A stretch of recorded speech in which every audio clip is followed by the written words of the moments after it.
যে 2 মাসেরটা পুষিয়ে দেবেন। আমাদের এইটুকু খারাপ লেগেছে। আমরা শিক্ষক শিক্ষিকা শিক্ষাকর্মী, আমাদের কাছে পুষিয়ে দেওয়া শব্দটা সত্যি অসম্মানজনক।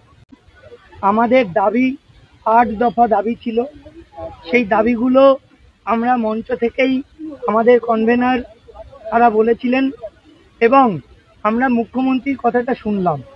মুখ্যমন্ত্রী বললেন যে যোগ্যদের কারো চাকরি আমরা যেতে দেব না, এটা প্রাথমিকভাবে প্রথম দিকে আমরা শুনলাম।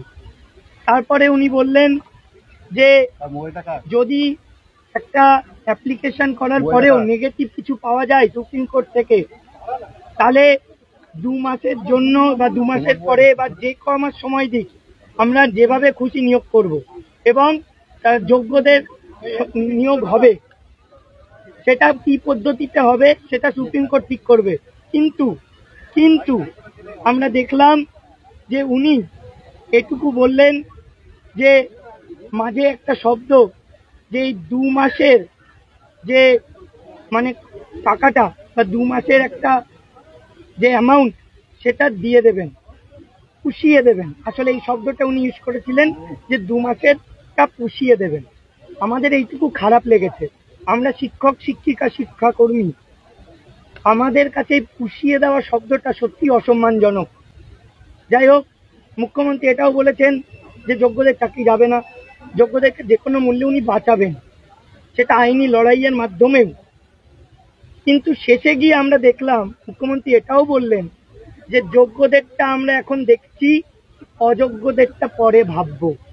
এখানেও আমাদের খারাপ লাগার বিষয় যে যে জায়গায় এই যে 26,000কে বাঁচাতে গিয়ে আজকে আমাদের এই দুর্দশা দেখতে হলো, সেখানে দাঁড়িয়ে আজকেও উনি এই কথা কেন বললেন যে আগে যোগ্যদেরটা দেখে নি, তারপরে অযোগ্যদেরটা ভাববো। আমরা সত্যি এই বক্তব্যে আশাহত। আমরা মুখ্যমন্ত্রীর কাছে এটুকুও শুনেছি যে এখনই টার্মিনেশন লেটার গভর্নমেন্ট দিচ্ছে না। টার্মিনেশন না দেওয়া মানে আমাদের চাকরি যাচ্ছে না আপাতত, স্যালারি বন্ধ হবে না আপাতত। কিন্তু এটা তো কোনো সুরাহা নয়, এটা তো কোনো একদম পার্মানেন্ট সলিউশন নয় যে আমরা যে জায়গাটায় ছিলাম সেই জায়গাটা সুরক্ষিত থাকছে, আমাদের চাকরিটা তাহলে আলটিমেটলি হারানোর দিকেই, সেটা কি আর বাঁচানো যাবে না? এই সদুত্তর কিন্তু এখনো পুরোপুরি ভাবে আমরা পাইনি। মুখ্যমন্ত্রীর কাছে আমরা আরেকটা জিনিস শুনেছি যে উনি বলেছেন যে এই একটা খেলা চলছে বিরোধীদের খেলা নয়, আমাদেরকে নিয়ে রাজ্য সরকারও যেমন খেলা খেলেছে বলেই আজকে আমরা এই পজিশনে। আর এখন বিরোধী রাজনৈতিক দল হোক আর যে কোনো রাজনৈতিক দল, সবাই মিলেই তো খেলছে। আমরা তো এখন ভোট ব্যাংক। কিন্তু আসল কথাটা কি বলুন তো, যে জায়গাটা আমরা আজকে দাঁড়িয়ে আমাদের মানসিক অবস্থা খুবই শোচনীয়। আমরা যে জায়গায় দাঁড়িয়ে সে জায়গায় যে কোনো চিন্তা ভাবনা পর্যন্ত করব, সেই শক্তিটুকু অনেক সময় মাথা থেকে বেরিয়ে যাচ্ছে। কিন্তু আমরা একসঙ্গে আছি, যোগ্যরা একসঙ্গে আছি, জোট বেঁধে আছি। আমাদের মধ্যে কোনো আলাদা কিছু নেই, একটাই ফ্র্যাটার্নিটি আমাদের, untainted jobless teachers and non teaching staff.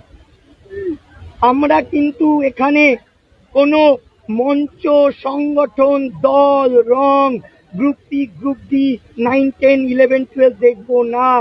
আমাদের একটাই পরিচয়, আমরা যোগ্য চাকরিহারা। আজকে আমাদের এর পরবর্তী পদক্ষেপ কি হবে?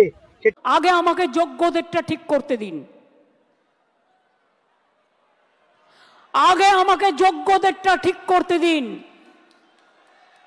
তারপরে আমি অন্য কথা বলবো, আমি আবার ডাকবো। আগে যোগ্যদেরটা হয়ে যাক, বাদ বাকি যারা থাকবেন, যাদের অযোগ্য বলা হচ্ছে, তাদের বিরুদ্ধে কি কি এভিডেন্স আছে আমি দেখব।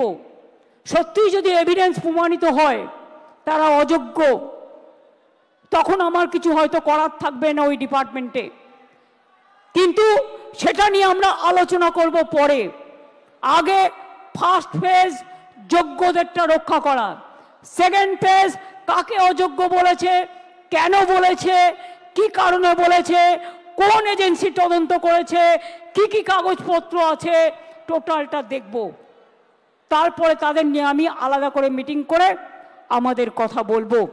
আমার মনে হয় আপনারা নিশ্চিন্তে থাকুন, চিন্তা করবেন না এবং যোগ্য অযোগ্যের মধ্যে গন্ডগোল লাগাবেন না। ভাই ঠিক আছে, ঠিক আছে, যে কেউ অ্যাপ্লিকেশন দিতে পারেন। আমি এটাই বলবো, নিশ্চিন্তভাবে আপনারা বাচ্চাদের শিক্ষা দিন এবং যোগ্যরা যারা আছেন শিক্ষা দিন, শিক্ষিত করুন। বাদবাকি যারা আছেন আমি বলেছি তো পরে কথা বলবো, তাদের সাথেও যখন সুযোগ হবে আমি নিশ্চয়ই তাদের কথা শুনবো। এবং ফার্স্ট আমাকে তদন্তটা করতে দিন, ফার্স্ট আমাদের তদন্তটা করতে দিন। আমরা দেখতে চাই, শুনুন, পথ যখন হারিয়ে যায় নতুন পথ একটা খুঁজে পাওয়া যায়। কাজেই দুটো পথই আমাদের কাছে, আমরা ক্লারিফিকেশন চাইব, আইনের ধারা অনুযায়ী কাজ করব, আইন মোতাবেক কাজ করব। বাট কারো চাকরি যাওয়াটা আমাদের ধর্ম নয়, চাকরি ফিরিয়ে দেওয়াটা, চাকরি করে দেওয়াটা আমাদের ধর্ম। আমি এইটুকু বলে আমি আশা করব শিক্ষক শিক্ষিকারা তাদের কাজে তারা যেমনভাবে কাজ করছেন তারা কাজ করবেন, তাদের যেন কোনো রকমভাবে কোনো অসুবিধে না হয়। শিক্ষক না হলে আমার শিক্ষা ক্ষেত্রটাই টোটাল কোলাপস করে যাবে, বাচ্চারা পড়াশোনা করতে পারবে না। অনেকে খাতা দেখছেন, তারা খাতা দেখতে পাচ্ছে না। ভাই দাঁড়াও, তুমি কি অযোগ্যর লিস্টে আছো? দাঁড়াও, তুমি কি অযোগ্যর লিস্টে আছো? তুমি যোগ্য না অযোগ্যর লিস্টে? তো যোগ্যদেরটা তো বলে দেওয়া হয়েছে, আবার কি? We have said everything. I think it is clear, it is very clear, nothing is left out. বলে দিয়েছি যারা যোগ্য তারা পাবেন, চিন্তা করার কোনো কারণ নেই। গায়ের জোরে ফোর্সফুলি তর্ক করে কিছু হয় না, ভালোবাসার দ্বারা যেটা হয়। তাই আপনাদের বলবো, এরপরেও যদি কারো কিছু বলার থাকে, আপনারা যে স্মল গ্রুপ আমরা তৈরি করে দিচ্ছি তাদের মাধ্যমে এডুকেশন মিনিস্টারকে মিট করে কথা বলুন। আমি যোগ্যদের চাকরি কাটব না, যেমন করেই হোক কোনো না কোনো ব্যবস্থা করে দেব, আমি এটুকু আপনাদের বলতে পারি। চিন্তা করবেন না। আগে কোর্টে যাব, কোর্টে গিয়ে কোর্টের সিদ্ধান্ত জানবো, কোর্টে ক্লারিফিকেশন নেব, তারপরে কি ব্যাপার, কি ব্যাপার ওটা তো আমি আইনের ব্যাখ্যা বললাম।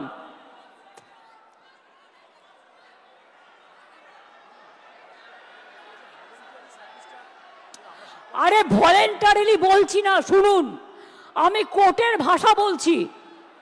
Please understand, now we are under the court verdict